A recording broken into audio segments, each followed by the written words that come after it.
My husband got jealous over the girl he led on for years at our wedding. So, I, 25F, just got married a week ago. Jim, 24M, my husband, and I dated for 2.5 years before tying the knot. Honestly, I thought we were solid, like a real team. But turns out, that wasn't the whole story. Jim has this high school friend, Misha, 22F. When I first met her, she seemed nice enough, actually, pretty sweet. Jim warned me she had a huge crush on him for years. Like, back in high school and even a little after we started dating. He admitted he kinda led her on because he was struggling with his own headspace and honestly liked the attention. I was upset, but I could tell he felt guilty about it, so I tried to let it go. Misha was always respectful and never overstepped, so I started to think maybe they really were just friends now. Misha moved away last year, started a new life in the city, and apparently did really well for herself. When we sent out wedding invites, I told her she could bring her boyfriend along. Jim wasn't thrilled about that, which I thought was weird, but he blamed the guest list numbers and I dropped it. Wedding day comes. Misha rolls up with her boyfriend, a total knockout. Think like Kit Harington vibes, tall, dark, handsome, and all that. Misha looked amazing too. She lost weight, got a haircut that suited her, really glowing. The guy's successful and charming, and I could see they were genuinely happy. But then Jim starts acting off. Like, glaring at them from across the room. Cold and short when Misha came over to say congrats. Rude to her boyfriend when introduced. His mom, who always liked Misha, mentioned how glad she was that Misha found such a great guy. Jim snapped, saying, "At least you won't be desperate and hung up on me forever." It was brutal. I didn't say anything because it was our wedding, but it stuck with me. It felt like Jim was jealous. Jealous that Misha was moving on and thriving without him. But why would he care so much? It was his past, right? What was going on in his head? The next day after the wedding, I couldn't shake that awful feeling from the night before. Jim's weird bitterness and the way he treated Misha and her boyfriend didn't sit right with me. It was like he was still holding on to something from the past, something he shouldn't have been carrying into our marriage. I kept telling myself maybe it was just wedding stress or jealousy acting up, but deep down, I knew something was off. I started watching him more closely, and that's when the little things started piling up. Jim suddenly became super protective of his phone, which wasn't like him. Usually, he'd leave it lying around, but now he made sure it was always in his pocket or face down on the table. When I asked if everything was okay, he'd shrug it off or say he was just tired. But the biggest red flag was how he acted when he thought no one was watching. I noticed him sneaking glances at his phone and typing messages quickly when I walked into the room. He'd go quiet when I was around and suddenly become more distant, like he was hiding something. I wanted to trust him. I really did. But I couldn't ignore the gut feeling screaming at me that something was wrong. The way he'd been bitter about Misha made me suspicious that maybe it wasn't just about old feelings. Maybe there was more going on behind the scenes. I thought about talking to him, confronting him, but I didn't want to cause a fight. I wanted to give him the benefit of the doubt. But every day that passed, my doubts grew. I knew I had to find out the truth before this got worse. I couldn't keep pretending everything was fine when it clearly wasn't. I couldn't take the uncertainty anymore. Every day felt heavier, like I was carrying this secret weight no one else knew about. Jim's mood swings, the coldness, the way he guarded his phone, it all pointed to something I was terrified to face. One afternoon, after he came home from work and collapsed into his usual nap, I made a decision. I told myself, just one look. If I didn't find anything, I'd let it go and trust him again. But if I did, well, then I'd have my answer. His phone was charging on the desk, screen unlocked. I'd watched him type in his passcode so many times I already knew it by heart, his birth year, something so obvious I felt stupid for not noticing before. I opened Instagram first because I knew that's where he spent most of his time messaging. And then I saw it.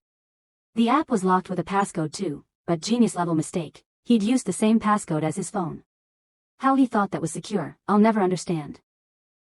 I tapped into his DMs with Misha, heart pounding. The messages were worse than I expected. The morning after our wedding, he had sent her texts telling her how beautiful she looked the night before, how much he missed her, how her boyfriend ruined his chance to catch up with her. There was this desperate, bitter tone to his words that made me sick. He was clearly jealous, resentful, and yet still chasing a girl he claimed to have moved on from. The worst part? She didn't reply. She left him on read and eventually blocked him. Scrolling back through their conversation, it seemed like nothing had turned romantic in the past. Just one-sided messages from him. That gave me a tiny sliver of relief, but it didn't last. Curiosity pushed me further into his other conversations. And what I found was worse than I imagined. Jim had been messaging other women on Instagram, local girls, mostly aspiring models or influencers. Lots of flirting, some sexting. And the kicker? The nudes he sent? Not even him. They were pictures of a totally different guy, someone ripped with perfect abs and, honestly, a face I recognized from some adult site. He had cropped out the face and passed them off as his own. I felt a mix of anger, embarrassment, and heartbreak. Who does that? Who pretends to be someone else just to get attention? I sat there staring at the screen, feeling everything crash down around me. My husband, the man I thought I knew, was a liar and a cheater. Even if he hadn't physically cheated, the emotional betrayal was just as bad.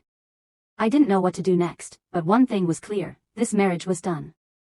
After what felt like hours of scrolling through those messages, I finally put Jim's phone down and sat in silence. The house was so quiet it was almost deafening. I felt like I was stuck in a nightmare I couldn't wake up from. When Jim finally woke up from his nap, I was sitting on the couch with the phone in my hands, the screen still glowing with his chat list open. I looked at him, really looked, and felt nothing but cold detachment. I didn't even bother with subtlety. I said, "We need to talk. Now." He looked confused, groggy, maybe even a little scared. That's when I threw the phone on the table and said, "I saw everything." The color drained from his face faster than I could have imagined. His jaw clenched, and for a moment, he said nothing. Then came the excuses, the half-truths, "I was lonely, and it didn't mean anything." He tried to blame the stress from work, from family, from everything except himself. But I wasn't buying it. Not anymore. I told him that trust was broken beyond repair. That I couldn't stay married to someone who lied, who sought attention from other women behind my back, and who made me question every moment of our life together. He begged, promised to change, swore he loved me, but I felt like I was talking to a stranger.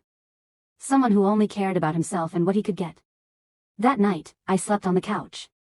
I didn't want to see him, didn't want to pretend everything was fine. I needed time to think, to process what had happened, and to figure out what I really wanted.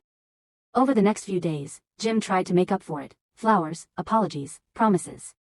But every time I looked at him, I saw the deceit in his eyes. It was like I was living with a ghost. I reached out to a close friend and told her everything. She listened, cried with me, and reminded me of my worth. That I didn't deserve this. It was her support that gave me the courage to finally say it out loud: I want a divorce. The hardest part wasn't telling Jim, that was brutal, but necessary. The hardest part was admitting to myself that the life I thought I was building was a lie. I still remember the moment I signed the papers weeks later, feeling a strange mix of relief and grief. Relief that I was free, and grief for the dreams that died with that marriage. But I don't regret it. Because sometimes, walking away is the bravest thing you can do. After the divorce, life felt like walking through fog, uncertain, messy, and confusing. For a long time, I kept replaying everything in my head, wondering where it all went wrong and what I could have done differently. But deep down, I knew this wasn't on me. The hardest part was learning to trust again. Not just other people, but myself. I realized that for so long, I'd let Jim's lies make me doubt my own judgment, my own worth. I focused on rebuilding.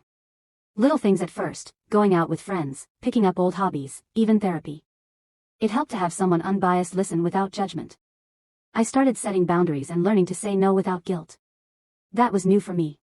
Slowly, I found strength in my independence. I got a new job that I loved, a place that felt like mine. I even started dating again, cautiously, but with a new sense of what I deserved. Of course, it wasn't all easy. Some days, the pain hit hard.